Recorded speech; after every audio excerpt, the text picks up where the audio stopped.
La diffusion vient de démarrer. Tous les Bonjour à participants tous, sont en mode merci d'être écoute venus si seul. nombreux à ce webinaire spécial nomdedomaine.fr. Aujourd'hui, je ne serai pas seul, je serai avec un représentant de la FNIC, Julien. Bonjour à tous. Alors, je vais vous présenter rapidement la FNIC. La FNIC est une association et nous avons pour mission la bonne gestion de toutes les adresses internet en .fr.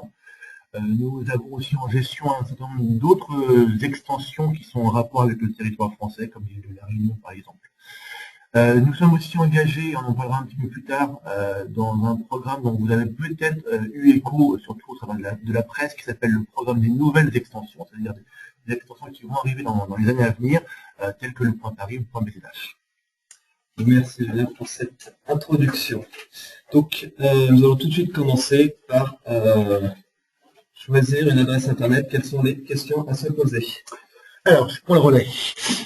Donc effectivement, pour on va dire ceux qui sont les moins aguerris aux questions de nom de domaine, je vais commencer par la notion d'adresse internet et voir avec vous comment effectivement elle se structure.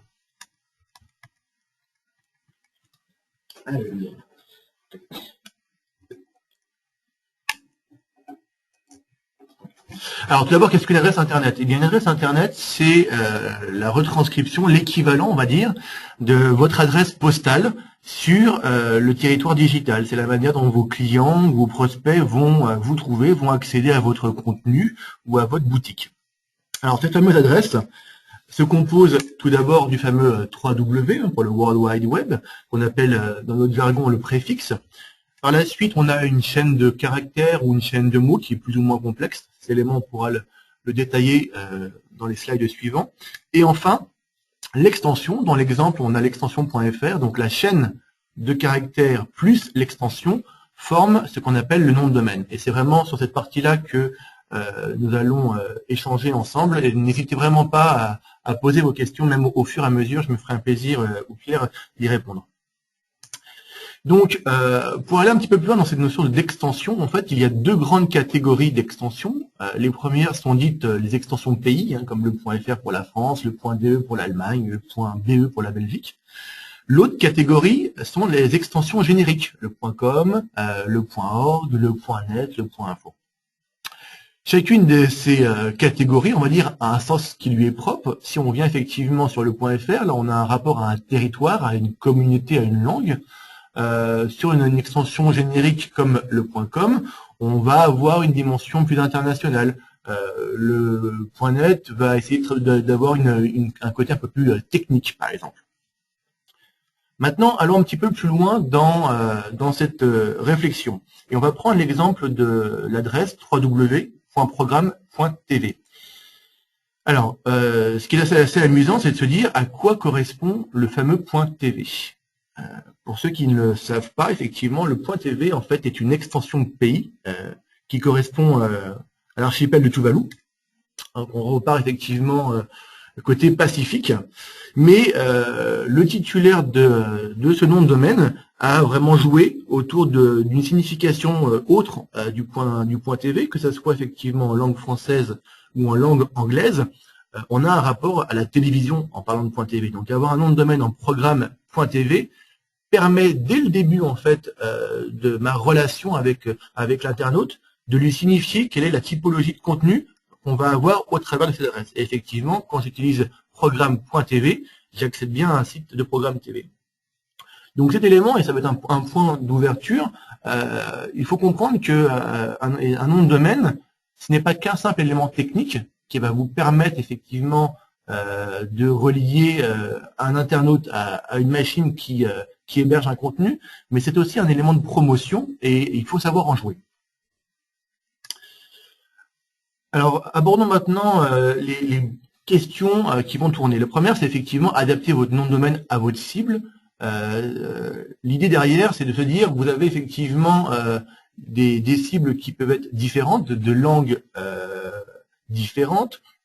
Donc, il va falloir effectivement adapter le message qui va être dans la fameuse chaîne de caractères. Ça peut être effectivement des termes en français, des termes en anglais, des termes dans une langue différente.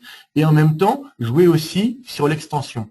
L'extension va pouvoir apporter des éléments complémentaires Donc effectivement, tout à l'heure, on prenait l'exemple du .com, et ça peut amener une dimension internationale. L'extension d'un pays va plutôt ancrer l'activité sur un territoire. Ça peut être un élément de réassurance quand on l'aborde en marketing, et ça peut être d'autant plus important typiquement dans une activité de e-commerce.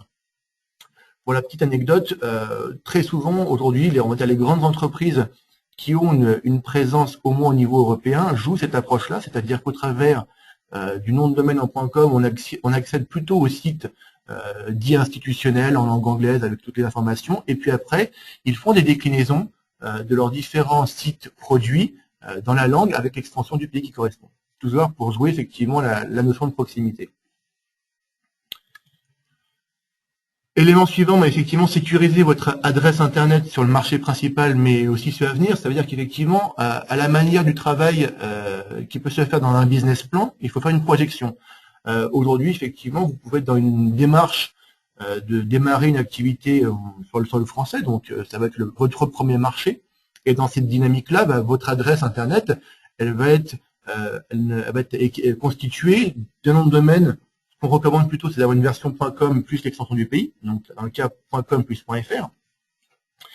Mais très rapidement, soit par effectivement pour des besoins d'élargissement, c'est-à-dire que vous pouvez être amené à adresser des pays limitrophes comme la Suisse, la Belgique, parce qu'ils sont francophones, donc de déposer les noms de domaine qui correspondent aussi à ces extensions, soit dans, on va dire, un futur proche, ou alors par anticipation, parce que de toute façon, vous considérez que votre nom de domaine est constitué d'une marque ou d'un mot qui est une très très bonne idée et qu'il faut protéger le plus rapidement possible. Donc là, je me permets de reprendre une publicité d'Amen. Pour le coup, ces deux sites ont existé, n'existent plus maintenant, mais c'était deux sites qui étaient totalement légitimes. On a j'aimefouetter.fr, qui était un site pour des recettes, en fait, c'était un blog à la base pour des recettes, et j'aimefouetter.fr qui avait une autre activité complètement différente. Donc, ce que Julien vous a expliqué et sur lequel je veux revenir, c'est que sur Internet, l'une des règles principales, c'est premier arrivé, premier servi. Il faut penser à protéger son identité. Ces deux sites, comme je dis, sont tout à fait légitimes, ont tout à fait le droit d'exister. Si vous avez monté votre activité, par exemple, comme le .com l'a fait, et que vous oubliez d'enregistrer .fr, vous pouvez vous faire polluer votre nom, ou quelqu'un peut le reprendre, mais tout à fait gentiment. Après, on verra sans doute, là, je vois déjà des questions arriver sur, je vais mettre des termes techniques sur les questions qui se posent, mais on va parler peut-être de cybersquatting, ensuite de gens qui enregistrent les noms de domaine avec les extensions que vous avez oublié de prendre. Et ça, justement, c'est un point qu'il faut faire attention, sur lequel il faut se protéger. Voilà cette petite parenthèse sur la légitimité d'un nom de domaine et d'une activité. Merci Pierre. Effectivement, on le verra dans un second temps, il y a, et c'est propre à chacune des extensions, parfois des moyens de récupérer. Mais comme dans toute, je dirais, mécanique, mieux vaut prévenir que guérir. Il est beaucoup plus simple, effectivement, et moins coûteux d'ailleurs, d'enregistrer les noms de domaine qui nous semblent nécessaires au démarrage de notre activité, plutôt que d'aller batailler pour les récupérer par la suite. Pour information, c'est un élément effectivement important. Un nom de domaine, entre guillemets, ne coûte pas cher. Le tarif moyen que nous, on peut constater sur les .fr est aux alentours de 12 € hors taxe, avec une échelle qui va varier de 5 € jusqu'à plus de 100 €, et à chaque fois, cette échelle est justifiée par les services que vous allez acquérir en complément, puisque très rarement, en fait, on fait juste l'acquisition d'un nom de domaine. Vous pouvez avoir besoin d'un hébergement, voire de conseils en propriété intellectuelle pour les versions tarifées les plus chères. Donc, parlons effectivement de lisibilité. On parlait tout à l'heure, effectivement, le nom de domaine, c'est le premier élément de contact que vos prospects ou clients vont avoir, donc ils doivent être en capacité de mémoriser cette adresse très rapidement, et pour cela, favoriser la lisibilité est un des éléments. Il y a plusieurs techniques, astuces pour ça, que ça soit effectivement des simples astuces graphiques, comme on peut le voir parfois sur des publicités, c'est-à-dire des mises en couleur de certains mots-clés dans les noms de domaine, mais le nom de domaine en tant que tel peut aussi, au travers des variantes, favoriser cette lisibilité. À l'opposé, et là c'est l'exemple effectivement d'une petite ville en Écosse qui a joué sur le nom de domaine le plus long du monde, puisque effectivement le nom de cette bourgade est juste imprononçable, hein, c'est la première partie du nom de domaine. Bon, là on est dans l'exception. Par contre, vous comprenez bien qu'effectivement une version comme ça est très difficilement mémorisable. Exemple peut-être, je dirais exemple au pluriel, un peu plus proche de vous, concerne aujourd'hui les fameux messages publicitaires qu'on peut avoir. Alors on a des versions qui restent encore avec des bonnes mécaniques, hein, je peux parler de qui est le moins cher par exemple, qu'on entend assez régulièrement, mais la promesse effectivement qu'on trouve au travers de ces noms de domaine parfois est relativement longue et donc peut aussi induire des questionnements au moment où l'internaute doit les saisir. Est-ce que c'est avec des tirets, sans tirets, est-ce que c'est au pluriel, au singulier? Donc toutes ces questions effectivement vont devoir être anticipées quand on part dans cette voie. Ceci m'amène effectivement à parler des fameuses variantes. Alors la première variante qu'on peut être confronté est le fameux tiret. Est-ce que je mets ou pas des tirets dans mon nom de domaine? La dynamique effectivement au travers du tiret est avant tout de pouvoir scinder un nom de domaine et de le rendre plus lisible en y insérant des blancs. Même démarche qu'effectivement le travail d'écriture. Donc une version avec tiret comme monentreprise.com va être beaucoup plus lisible, principalement sur une plaquette publicitaire ou une campagne d'affichage, par exemple. Par contre, n'oubliez jamais que l'internaute par nature est un peu plus feignant et qu'on n'est pas à l'abri, effectivement, qu'il ne saisisse pas ce fameux tiret. Donc, le choix, effectivement, d'une communication sur un nom de domaine avec tiret va entraîner, idéalement, le dépôt de la version aussi sans tiret pour garantir que l'ensemble des internautes qui vont être exposés au message, en fait, ne se perdent pas dans les méandres de l'Internet. Oui, Julien a tout à fait raison là-dessus, et nous, ce que nous recommandons à nos clients, c'est souvent effectivement d'enregistrer les deux. Et une question qui est tout à fait légitime de se poser, c'est est-ce que mon site internet peut avoir deux noms de domaine différents? Oui, votre site internet peut avoir deux noms de domaine différents, avec ou sans tiret. Au même titre que vos adresses mail. Alors, autre élément de variante, ce qu'on appelle les caractères dits spéciaux. Je vois effectivement une question, désolé s'il y a un petit peu d'écho. On va essayer de se rapprocher un petit peu du micro peut-être pour favoriser. Donc dans les fameux caractères dits spéciaux, on a les éléments accentués, les CCD. Les gammes en fait de caractères spéciaux vont varier un petit peu selon les extensions, mais il y a un élément assez fort qui va tourner autour des accents particulièrement. Et les accents sont utiles pour d'une part refléter la langue en usage, mais aussi pour refléter les marques. On a dans l'exemple ERAM, qui a assez récemment changé toute sa communication sur tous leurs magasins et a passé les fameux ERAM, enfin ERAM, les adresses ERAM.fr en ERAM.fr, puisque c'est l'orthographe exacte de leur marque et c'est ce qui donne du sens. On peut trouver aussi d'autres exemples, Société Générale ou Société Générale.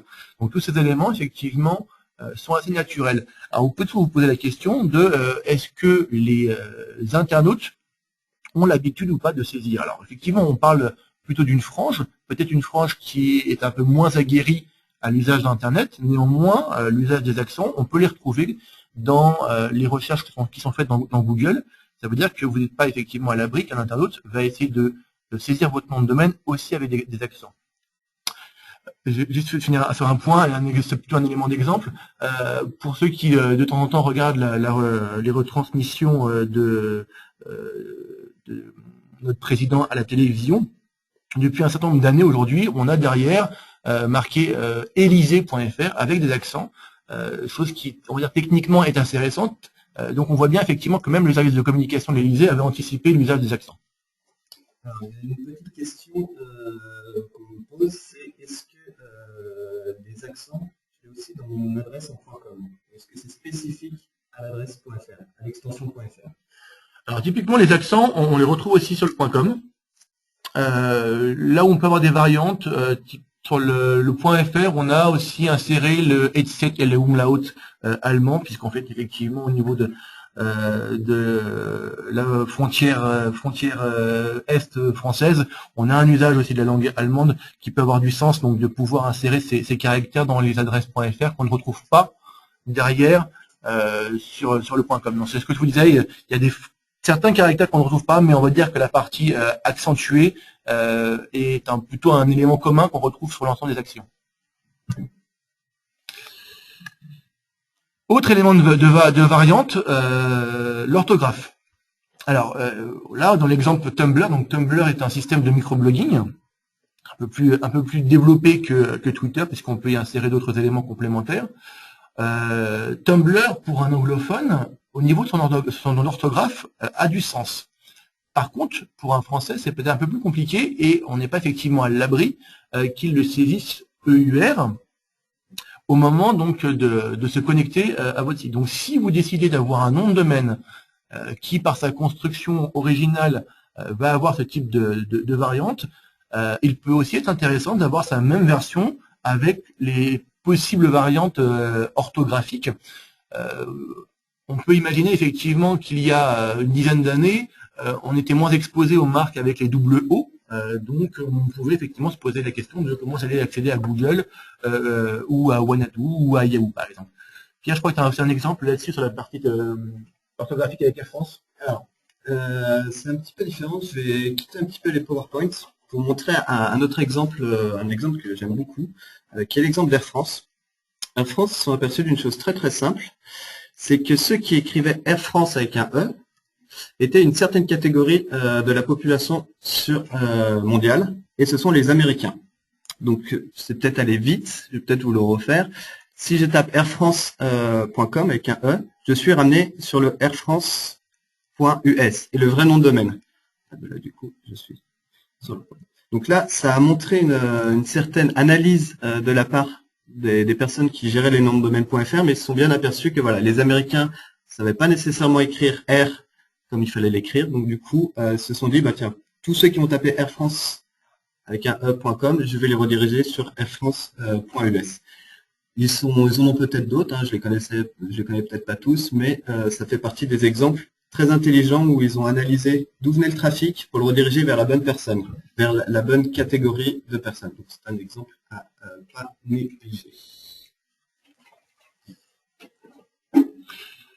Donc continuons effectivement dans les différentes variantes possibles. On a aussi l'erreur de saisie, je dirais bête et méchante, sur un clavier type AZERTY, le E et le R sont tous très proches.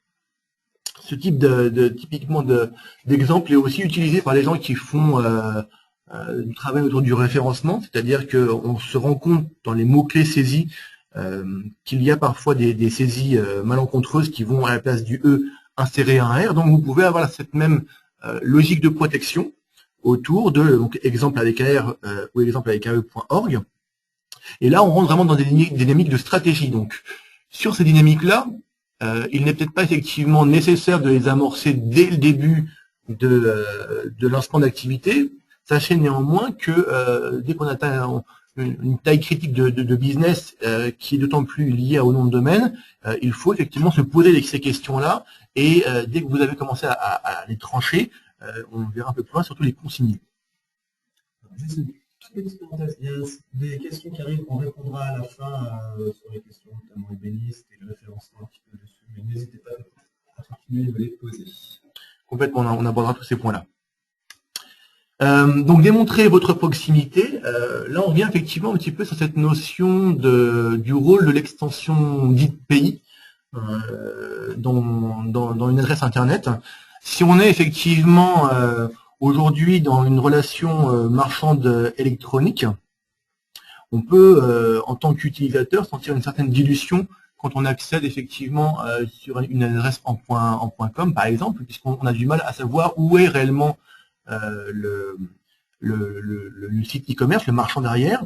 Donc, de communiquer sur une extension pays, si effectivement, par exemple, je commerce en Belgique, je vais communiquer plutôt sur mon .be, va travailler cette réassurance.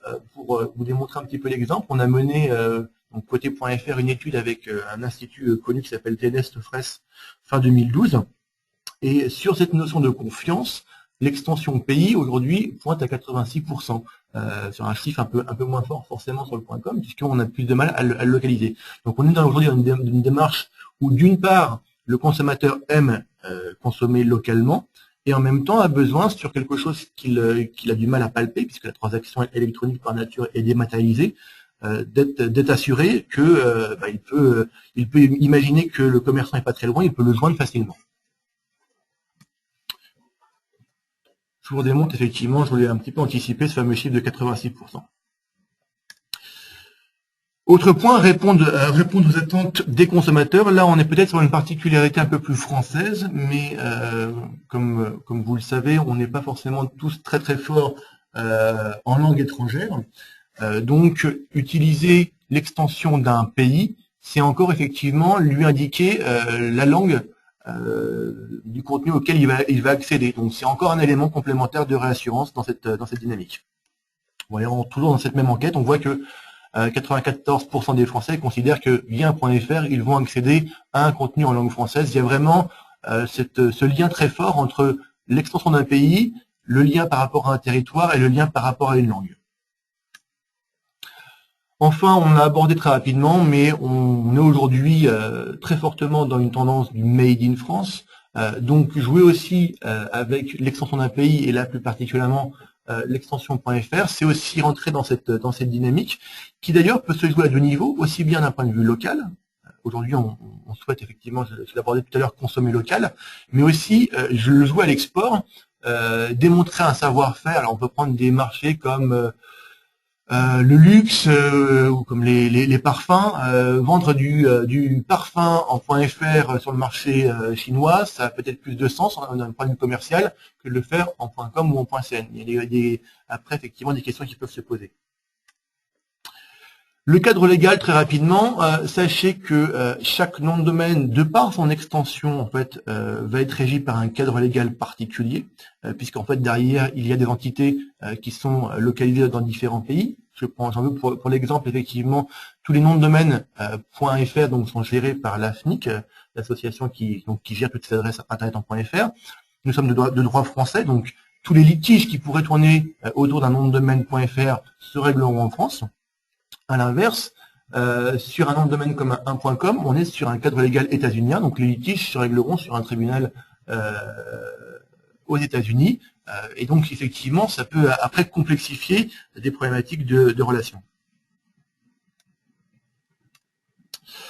Alors en complément effectivement de ce qu'on a pu voir tout à l'heure sur la logique d'Air France, qui a bien compris et qui s'est vraiment mis à la place de l'utilisateur, donc c'est-à-dire adéquation entre nom de domaine, extension, cible, on va regarder ensemble en parallèle deux stratégies de e-marchands connus, que sont Aquarelle et Interflora, donc qui font de la vente en ligne de fleurs, et voir un petit peu comment ils ont monté leur fameuse redirection.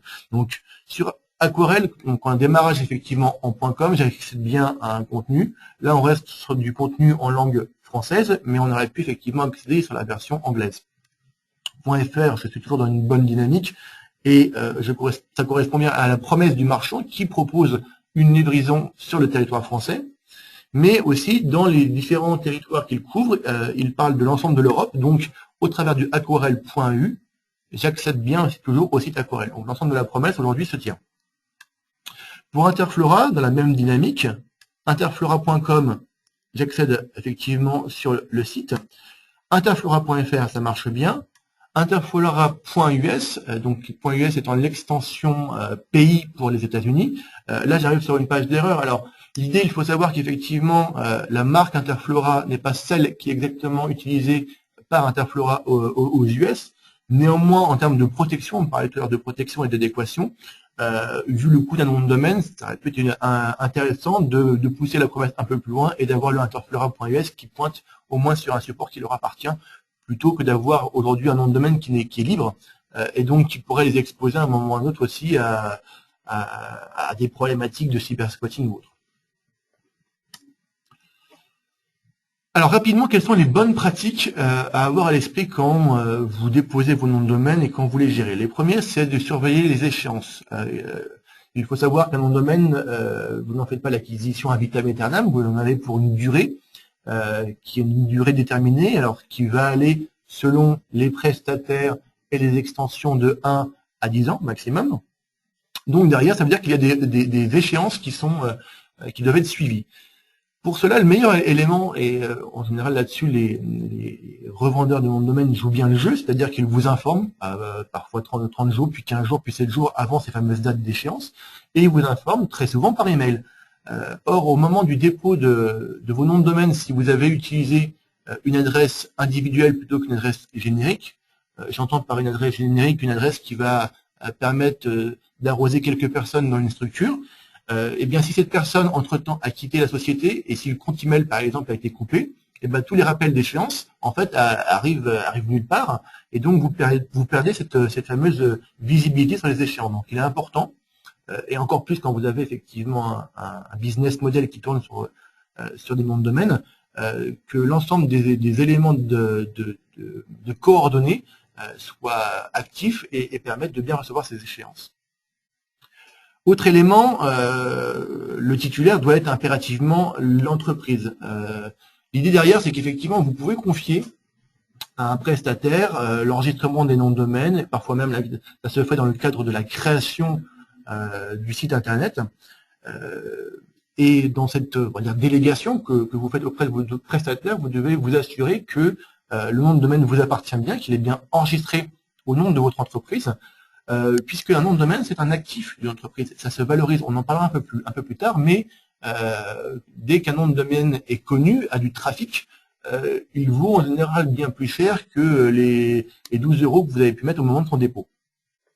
Il y a juste certains cas qui peuvent effectivement être liés à un besoin d'avoir un intermédiaire en fait pour cet enregistrement, puisqu'en fait parfois certaines extensions demandent une présence locale pour être enregistrée. Donc là, le prestataire peut jouer le rôle d'intermédiaire, l'enregistrer à votre nom, mais dans ce schéma de délégation, cette transmission, on va dire, du pouvoir doit être bien encadrée par un contrat. Enfin, dernier point, les fameuses règles d'usage. On a parlé au travers de cette présentation des variantes qu'on pouvait imaginer, des redirections. Tous ces éléments que vous allez arbitrer à un moment de votre réflexion, l'idéal, c'est de le poser dans un document qui va servir effectivement de règles d'usage qui seront associées à la gestion de votre portefeuille de nom de domaine et qui vous permettra, au moment où vous allez lancer une nouvelle campagne de communication, de plus s'interroger si vous allez utiliser votre nom de domaine.fr quand vous ciblez le marché français ou la version .de quand c'est le marché allemand. Est-ce que c'est la version avec tiret ou sans tiret? Tout cela pour, d'une part, avoir une bonne harmonisation de votre message. Maintenant qu'on a vu un petit peu effectivement toutes ces règles, toutes ces questions, on arrive effectivement à la partie de comment on concrétise en fait cette acquisition de nom de domaine. Et très souvent, ça se passe par la vérification de la disponibilité, puisque vous pouvez effectivement avoir la superbe idée ou la marque qui est déjà déposée. Néanmoins, il faut s'assurer que le nom ou les noms de domaine sont disponibles. Vous avez deux axes pour cela. Le premier, je dirais, c'est d'aller sur le site du registre, l'AFNIC par exemple, et le registre du .fr. Mais ça veut dire que si vous commencez à avoir une réflexion sur plusieurs extensions, il faut aller consulter plusieurs sites de registre, ce qui n'est pas forcément simple.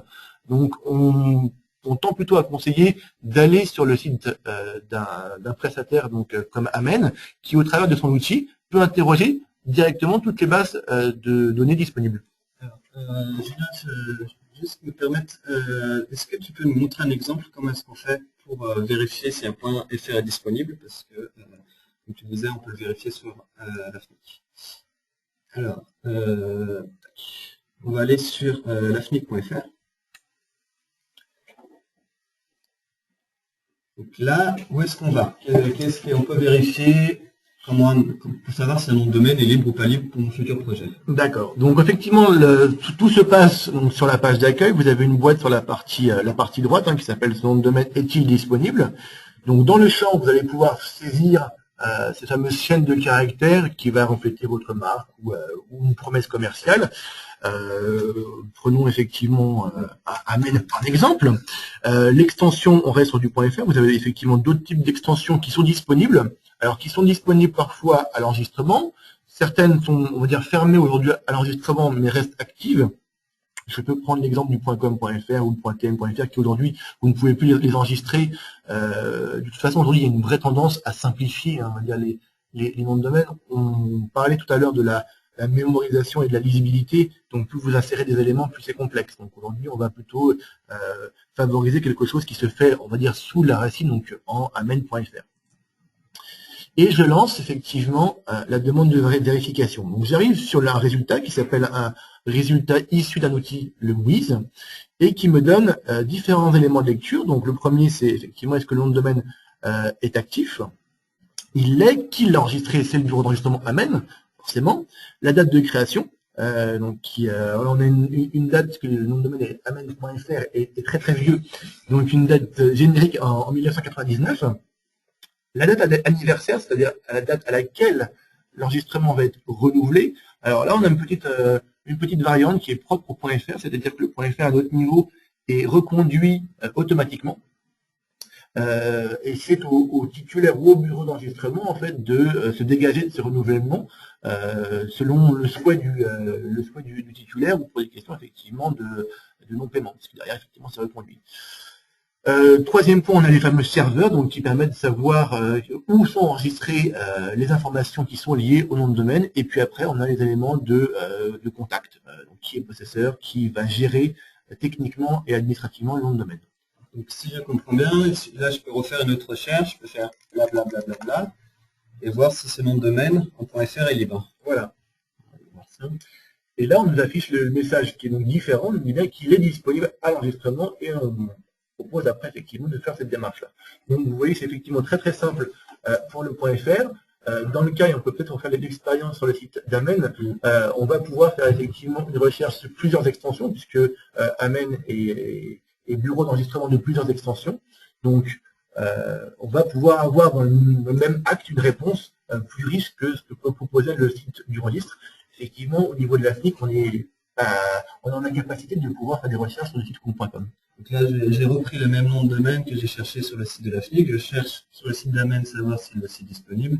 Et du coup, normalement, le site devrait me dire que je peux l'enregistrer. Donc je peux l'enregistrer, effectivement, le nom de domaine est disponible. Donc ce sont les mêmes résultats. Nous, après, c'est vrai qu'on va proposer éventuellement d'autres extensions. On a regardé si elles étaient disponibles, le .com, le .net, le .org, le .lu, etc. Mais si je veux vérifier voilà, qu'un nom de domaine est disponible, j'ai ces deux méthodes. Soit je passe directement pour les .fr par le site de la FNIC, en passant par ce moteur-là, soit je passe par le site d'Amen pour regarder et le .fr ou d'autres extensions éventuellement. Merci Julien. Je te relaisse la main. Alors le deuxième élément, et effectivement on l'a abordé très très rapidement au départ, autour effectivement du prestataire, le jour au moment où vous allez trouver votre nom de domaine.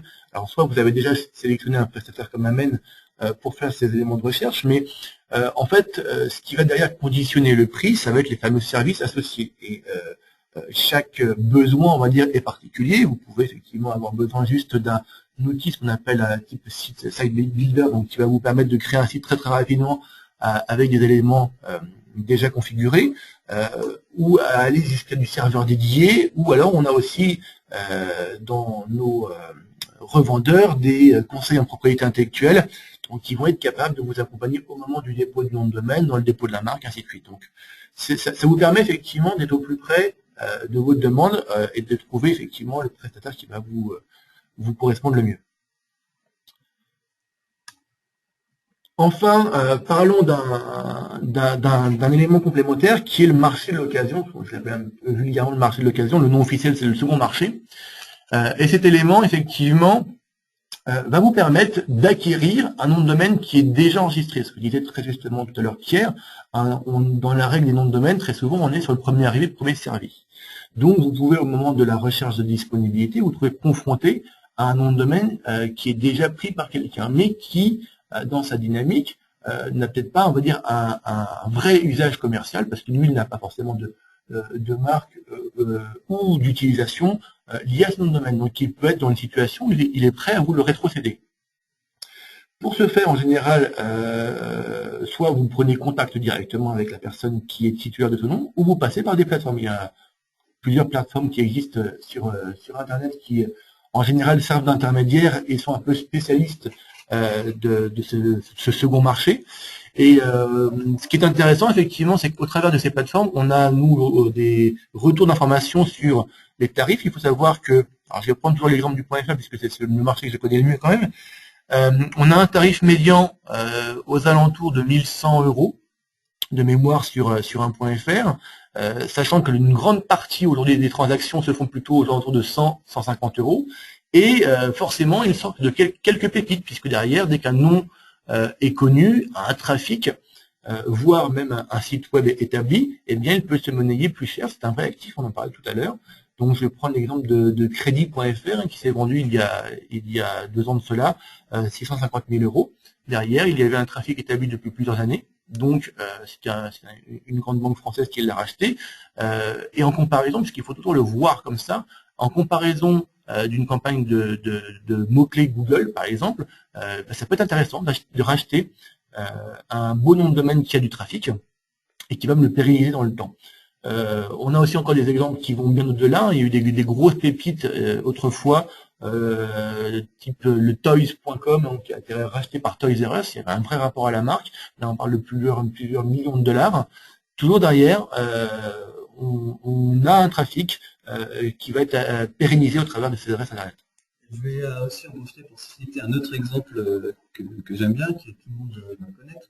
iPhone.com, c'était une petite société aux États-Unis qui vendait des téléphones en ligne, qui est une très vieille société.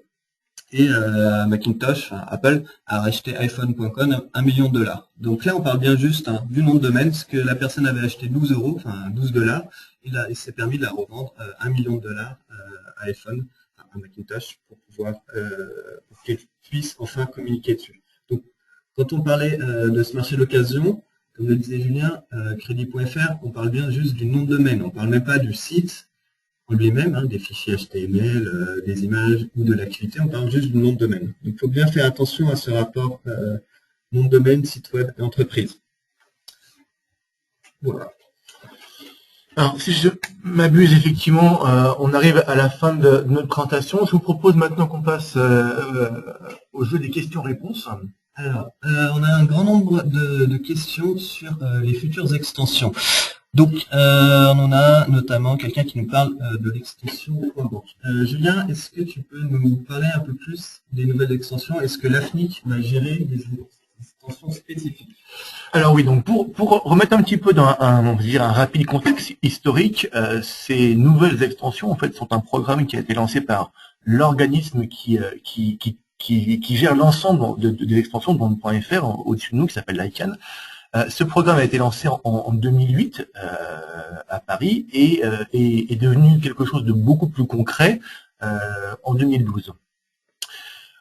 Il y a eu donc au moment de cette concrétisation de programme un peu moins de 2000 candidats qui sont arrivés donc avec des dossiers très variés, que ce soit des extensions ayant un rapport à un territoire, comme le point Corsica par exemple, ou à une communauté, je pense à un point sport, ou à une marque, un point BMW par exemple.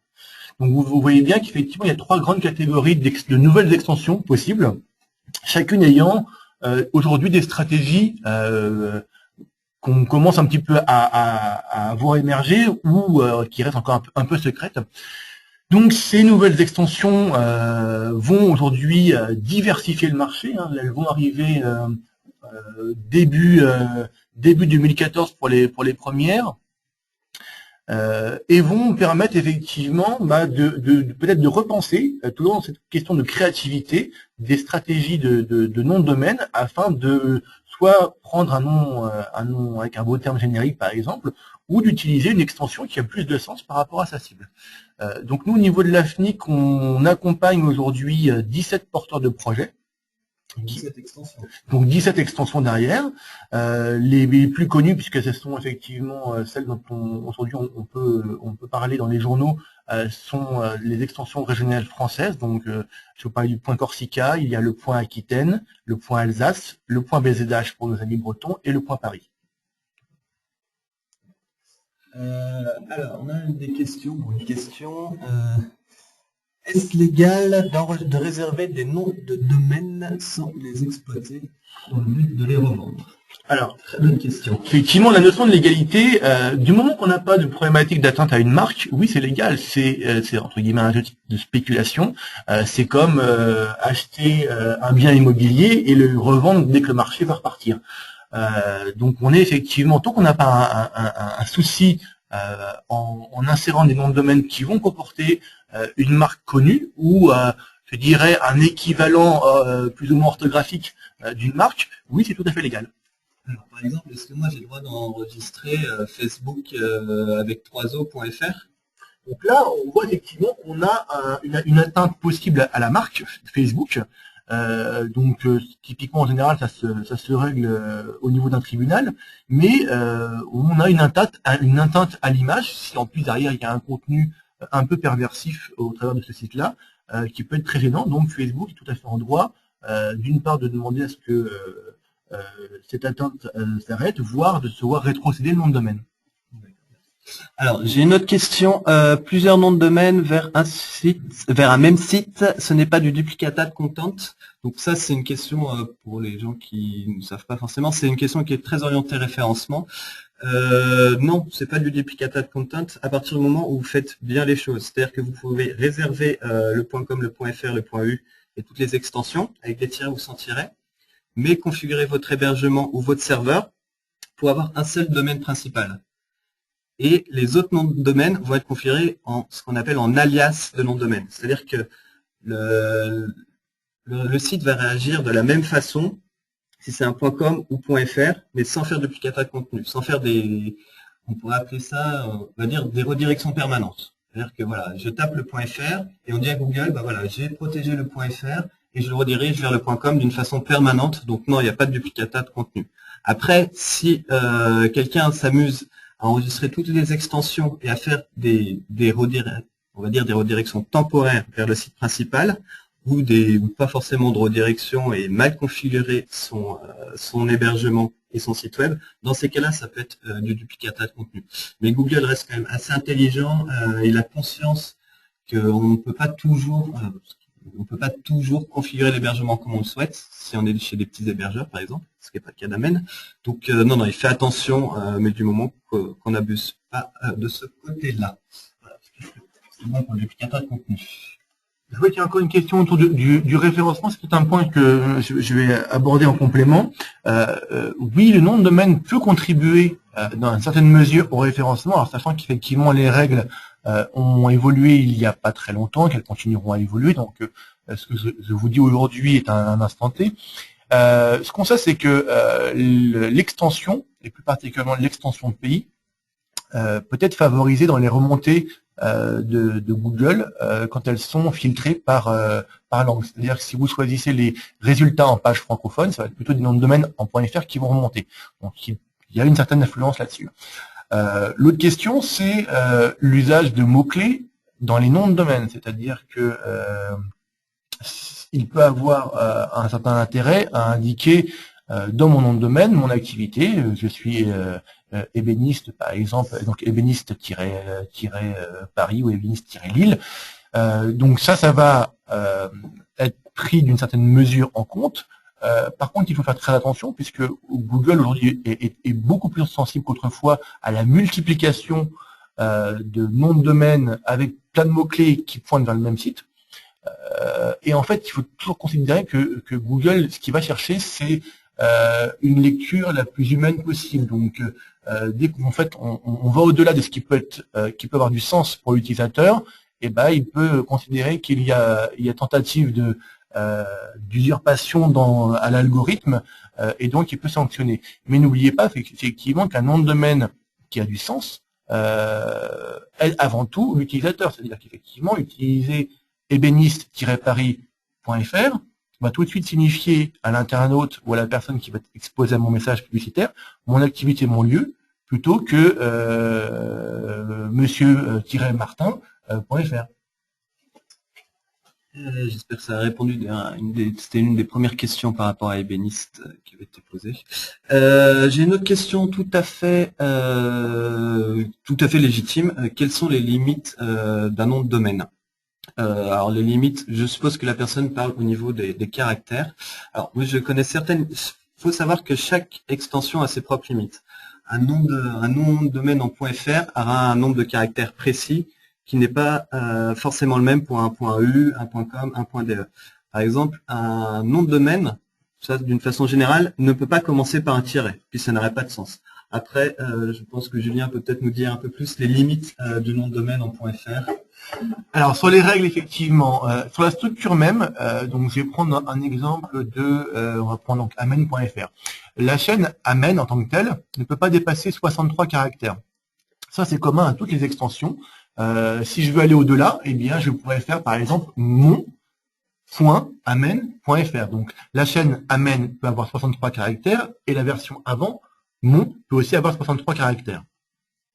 Juste au début de la présentation pour bien illustrer cette question-là parce qu'elle est importante. Voilà. Donc là, on reprend effectivement, là, on est avec des tirets, mais donc le mon-site-internet, ce morceau-là du nom de domaine ne peut pas excéder 63 caractères. Si vous avez besoin de passer plus d'informations, et on revient à la question de la lisibilité tout à l'heure, il peut être intéressant d'avoir un élément avant, donc j'aurais www.microsoft.mon-site-internet.fr. Et ces deux éléments peuvent effectivement avoir 63 caractères. Maintenant, sur la version la plus courte, et là, je vais parler un peu plus effectivement des règles .fr. Un nom de domaine .fr ne peut pas être plus court que 2 caractères aujourd'hui, et ces 2 caractères sont formés d'une lettre et d'un chiffre. Les règles vont changer l'année prochaine, on pourra avoir 2 lettres par exemple, mais aujourd'hui c'est une lettre et un chiffre. Je viens de l'apprendre aussi en direct.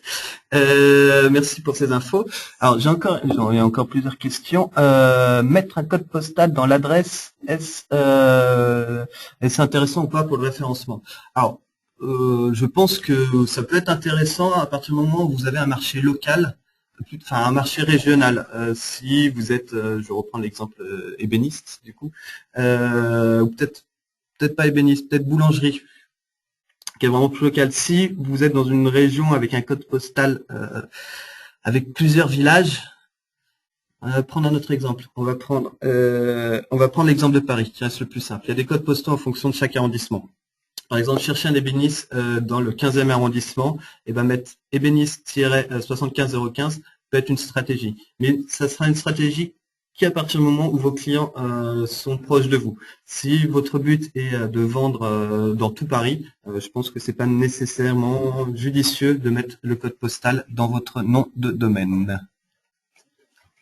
En complément sur ce point-là, effectivement, on pourrait imaginer que le code postal soit plutôt utilisé dans les éléments de référencement de page, ce qui vous permet effectivement d'avoir une double lecture, un nom de domaine qui va plutôt couvrir une ville, et derrière, effectivement, on travaille au niveau du référencement des pages dédiées sur boulangerie 15e, boulangerie 16e, ainsi de suite. On a une question très intéressante. Moi, j'en vois une sur le peut-on déposer une nouvelle extension? Alors, juste pour faire très rapide là-dessus. Oui, vous pouvez déposer une nouvelle extension. Vous devez néanmoins être une entreprise pour faire cet exercice aujourd'hui. Ça, c'est les éléments théoriques et surtout être très fortuné. Le slot de dépôt des candidatures aujourd'hui est terminé. Il y en aura un nouveau qui va arriver dans quelques années maintenant. Les règles vont peut-être évoluer d'ici là. Néanmoins, sur le premier slot donc qui couvrait 2012-2013, on demandait aujourd'hui de mettre sur la table 185 000 $ pour déposer le dossier, et puis après, effectivement, être capable de suivre l'ensemble des frais inhérents à la gestion d'une extension. Alors, attention, je ne sais pas si la personne nous parlait de créer une nouvelle extension ou de déposer par exemple un point Paris ou un point banque. Comme ça. Là, tu nous exposais le cas si demain j'ai l'idée d'une nouvelle extension à proposer. Dans ces cas-là, il faut que je m'arme de centaines de milliers d'euros pour aller voir la FNIC et leur dire voilà, j'ai eu cette idée-là, personne n'a eu. Il me semble que c'est dans ce sens-là. D'accord. Alors je vais mettre effectivement l'élément complémentaire. On parlait effectivement si je veux déposer prochainement un point Paris ou un point BZH. Donc aujourd'hui, à notre niveau, seul le point Paris s'est lancé dans une campagne de ce qu'ils appellent de recrutement de pionniers, c'est-à-dire d'ambassadeurs, des gens qui vont permettre de faire connaître cette nouvelle marque. Puisqu'il faut considérer quelque part qu'on est vraiment au-delà de l'élément technique. Le point Paris est une marque. Donc il communique aujourd'hui sur plusieurs supports. Si vous voulez aller voir le site, c'est mon domaine en un seul mot .paris.fr. Et donc vous pouvez candidater aujourd'hui pour être un des pionniers. Néanmoins, si aujourd'hui vous voulez avoir votre nom de famille, il faudra attendre un petit peu On parle de quelques mois aujourd'hui, hein, ça devrait logiquement être possible à partir du second semestre 2014. Après, chaque extension aura ses propres règles d'accès. C'est-à-dire que, je reprends toujours l'exemple des extensions que je connais le mieux, le point BZH va plutôt se centrer au niveau de sa communauté, donc il faudra avoir un rapport avec la langue, avec la culture, avec le territoire, pour pouvoir prétendre à un point BZH. Le point Paris va plutôt essayer de travailler autour du rayonnement de la marque Paris, qui effectivement a une dominante internationale assez forte, donc qui peut avoir un autre intérêt. BZH pour la Bretagne. On a une autre extension, peut-être aussi Julien va pouvoir nous répondre dessus. Pourquoi enregistrer un .com.fr? Que veut dire cette extension? Alors, moi je vais répondre historiquement à cette question-là. En fait, le .com.fr est un peu une exception dans les noms de domaine. Le .fr historiquement, le .com est sorti bien avant le .fr. Et avant qu'il y ait eu une évangélisation du .fr auprès des internautes français, on a préféré, enfin les bureaux d'enregistrement ont préféré créer un .com.fr qui est un peu une fausse extension. Personnellement, je ne pense pas qu'elle soit stratégique à enregistrer pour l'entreprise. Elle peut peut-être plus apporter de confusion pour les internautes. Là, en ce moment, à l'heure actuelle, et puis de maintenant à 2013, 2014, 2015, toutes les marques, les grandes marques ou les petites marques, ou les bureaux d'enregistrement tels que nous, vont axer leur communication sur l'extension activité. Donc là, c'est un petit peu un mélange de deux choses, donc moi je ne recommanderais pas pour le coup de l'enregistrer.